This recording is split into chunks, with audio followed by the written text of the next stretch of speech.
Hindi naman namin siya pipilitin. Isisiwalat na rin ni Leonardo ang mga nalalaman niya tungkol sa war on drugs. Na itong si Colonel Leonardo ay handang isiwalat ang kanyang nalalaman. In one word, ikakanta si Digong. Malaki ho ang papel ni Colonel Leonardo. Unang-una, nasasangkot ho si Colonel Leonardo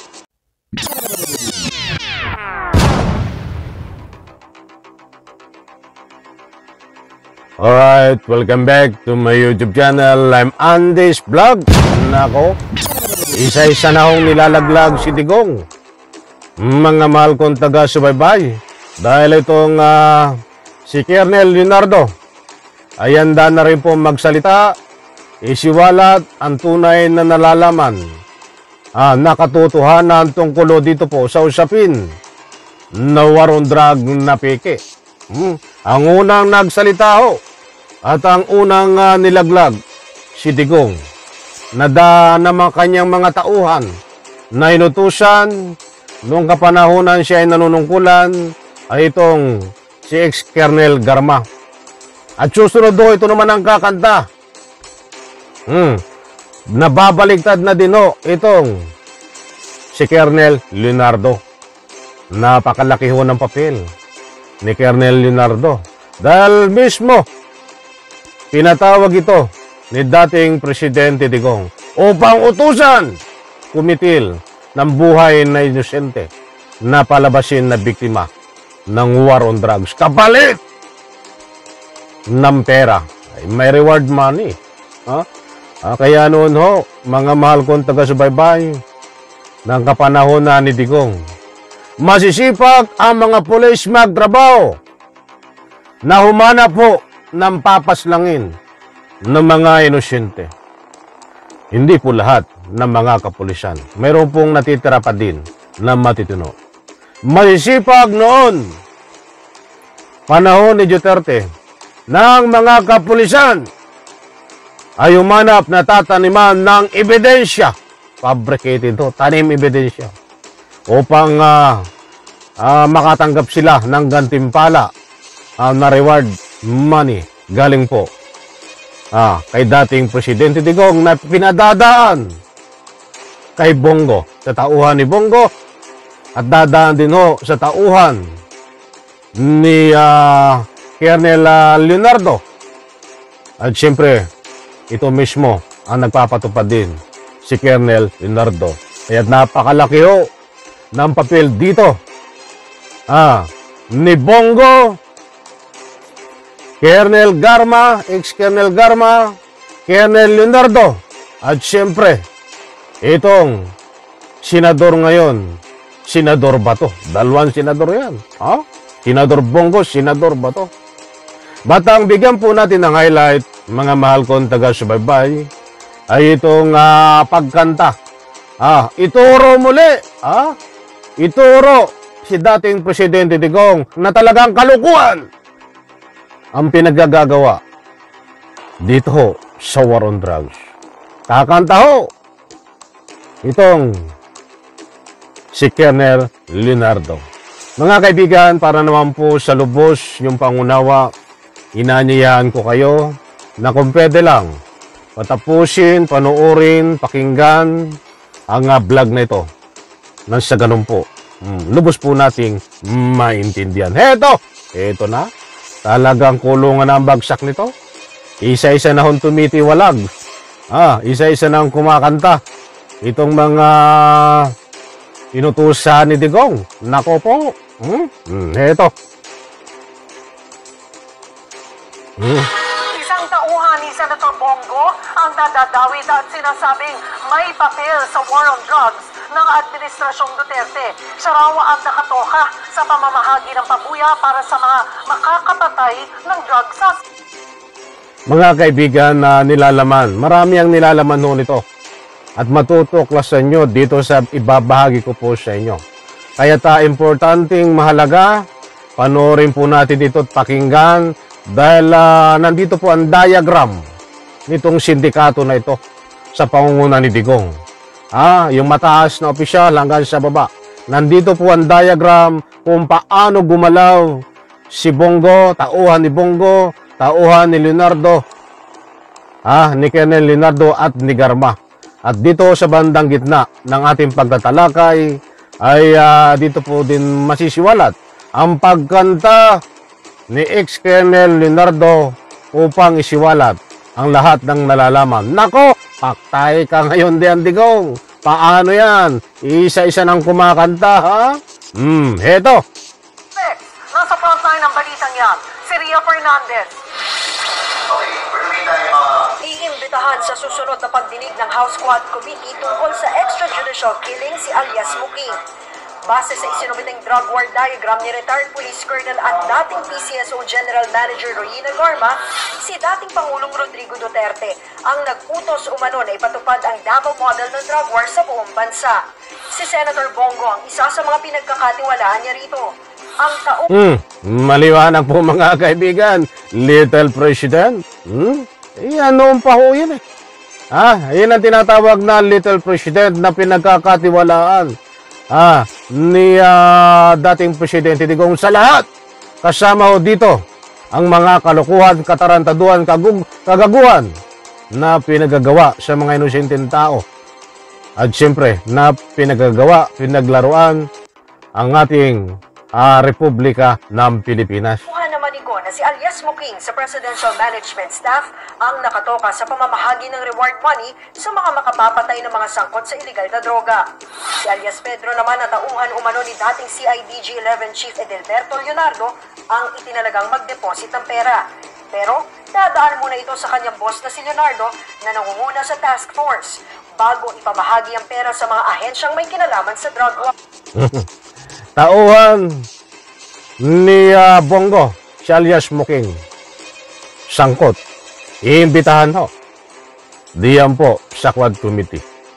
Hindi po natin alam kung anong sasabihin ito. Malaking sindikato ho ito dahil lang involved ho dito. Ay ang Presidente Digong, ang dating Presidente Digong na ginawa niya noong panahon ng kanyang panunungkulan. Eto pa. Ayon naman kay Quadcom Co-Chairman at Manila 6th District Representative Benny Abante, may nakikita na silang senyales na isisiwalat na rin ni Leonardo ang mga nalalaman niya tungkol sa war on drugs. It's up to him. Hindi naman namin siya pipilitin. Nananatili naman daw bukas ang Quadcom hindi lang para kina Duterte, pati sa iba niyang pinagkatiwalaan noon sa war on drugs na sina Go at dating PNP Chief at Senator Bato de la Rosa. Sapat naman na raw ang mga naging testimonya ni Garma tungkol sa drug war. Gagawin daw itong basehan sa preliminary investigation at pagbuo ng kaso ng Department of Justice para panagutin ang mga nasa likod nito. Nagbabalita mula... Nako, ay matindi ho ito. Maliwanag naman po mga kaibigan. Itong according dito sa kay Congressman Nabante. May sinyalis sila na itong si Colonel Leonardo ay handang isiwalat ang kanyang nalalaman. In one word, ikakanta si Digong. Malaki ho ang papel ni Colonel Leonardo. Unang-una, nasasangkot ho si Colonel Leonardo. Ang tinuturong utak ay itong si Colonel Garma.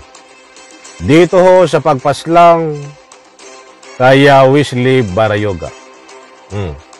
At gusto ko rin pong ipalam sa inyo, lumalabas din ho diyan sa Quad Committee na nabanggit ang pangalan ni Bongo. Matindi ho ang papel ni Bongo dito sa usapin na pagpaslang kay Wesley Barayoga. Saka po natin tatalakayin. Sapagkat lumabas siya na iniimbestigahan na at magpapail na ng murder.